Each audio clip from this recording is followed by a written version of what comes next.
What's up guys, Scotty here. Welcome back to my channel. Before I get started, like and subscribe. This is how to draw a bald boy, a kid. You have to draw a boy. Pangalan boy. Hindi lang ha. Okay. First, you draw a boy.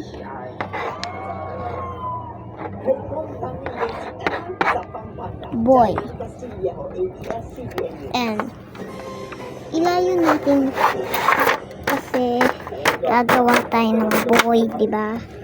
Malayo. Huwag masyado malayo pero yung parang spelling, ayan o. Boy.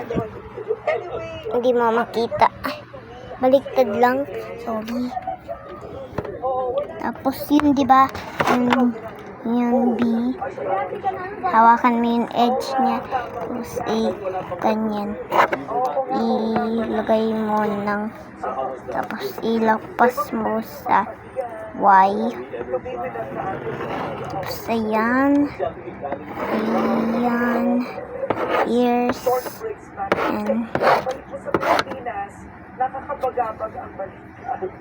Tapos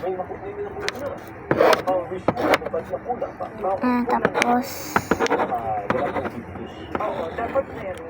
Yun ang gusto ng tao. Dahil marami siyang nakitang push. ayan. I-draw, i-ganon nyo lang. Gano, diba? Ano, yung line ganon. Ilapas nyo sa Y.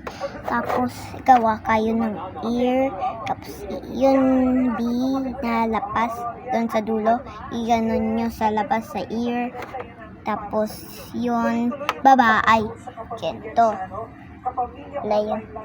Malaki. Tapos, join nyo yung body, kamay, kayo din. Tapos, ayan, boy.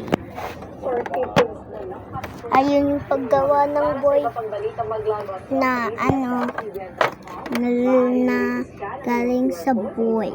B-O-Y. Ganon. Titignan ko lang. Yes. I'm bright, diba? Patrol sa DZMM Radio Patrol sa Istrenta. Ano mang hamon, ano mang panahon, dapat kaming maglilingkod. Ako po, si Bernadette Sandrano. At sama-sama pa rin tayo gabi-gabi sa Bye-bye guys.